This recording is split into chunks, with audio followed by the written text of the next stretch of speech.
Oh, Mother, Tom's trying to write. Oh, so he is, so he is. Now what are you up to? Well, I'm trying to save your eyesight. You've only got one pair of eyes.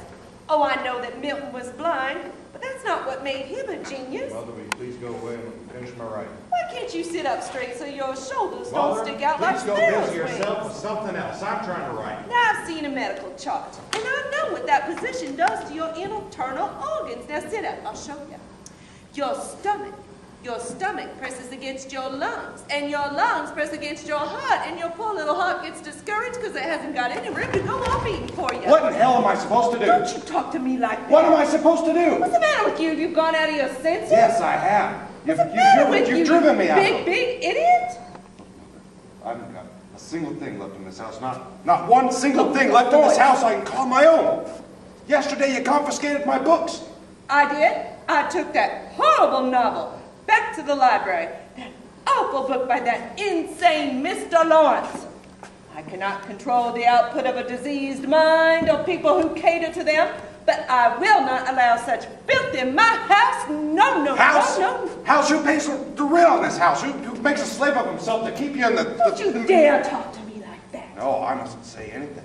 Just got to keep quiet and let you do all the talking. Let me tell you something. I'm not going to listen. I'm going out. You will listen to me, Tom Wingfield. I can't hear it anymore. am tired of your impudence, and another thing, I am right at the end of my patience.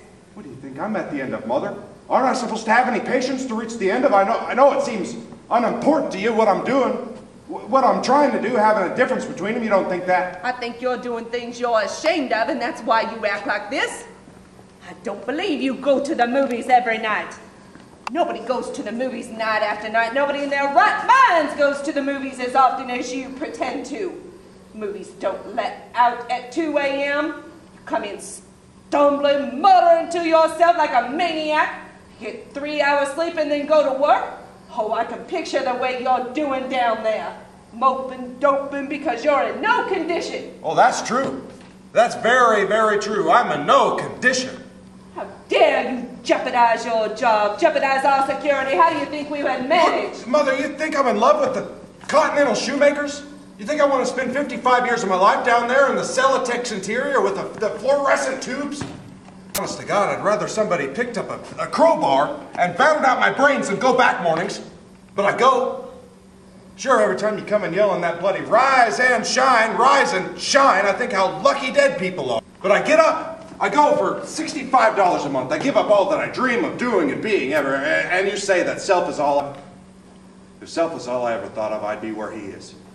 Gone. As far as the system of transportation, don't grab at me, Mother. I am not grabbing at you. I want to know where you're going to now. I'm going to the movies. I don't believe that lie. No? Well, you're right. For once in your life, you're right. I'm not going to the movies. I'm going to the opium dens. Yes, Mother. Opium dens. Dens of vice and criminal hangouts. I've joined the Hogan gang, Mother. I carry a Tommy gun in a violin case. I run a string of cat houses in the valley. They call me Killer Wingfield. I'm really leading a double life. By day, I'm a simple, honest warehouse worker, but at night, I'm a dynamic czar of the underworld. Why, I go to gambling casinos and spin away a fortune on the roulette table. I wear a patch over one eye and a false mustache, and sometimes I wear green whiskers. On those occasions, they call me El Diablo. Well, I can tell you things to make you sleepless. Miners plan to dynamite this place some night. Some night they're going to blow us all high. And will I be glad? I'll be happy, and so will you be. You'll go up on a broomstick with 17 gentlemen callers, you ugly, babbling old witch. Oh. Menagerie. Oh, I'll never speak to you again as long as you live unless you apologize to me.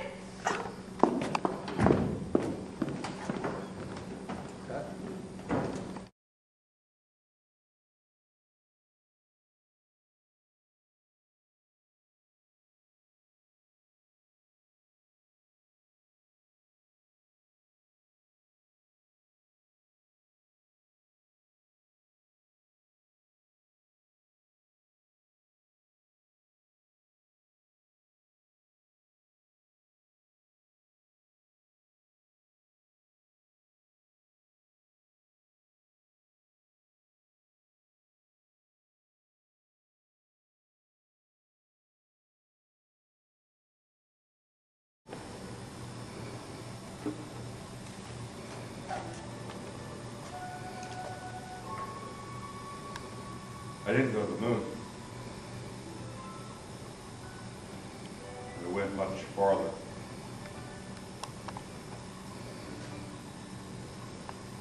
Well, time is the longest distance between two places. I left St. Louis.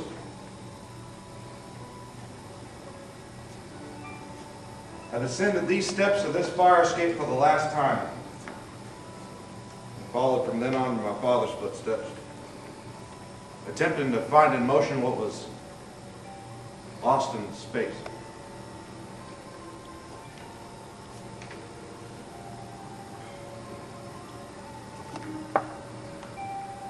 I traveled around a great deal. The cities swept about me like dead leaves. Leaves that were brightly colored but torn from their branches. I would have stopped, but I was pursued by something. It always came upon me unawares, taking me altogether by surprise.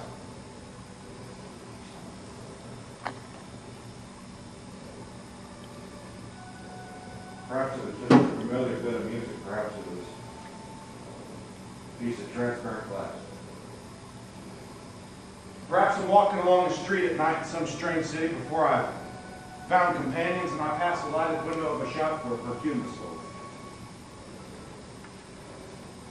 The window's filled with tiny glass bottles. You're a bar, I buy a drink, speak to the nearest stranger.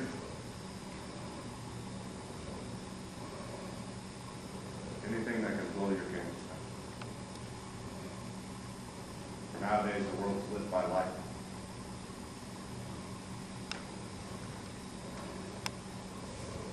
Blow out your candles, Lord. And so goodbye.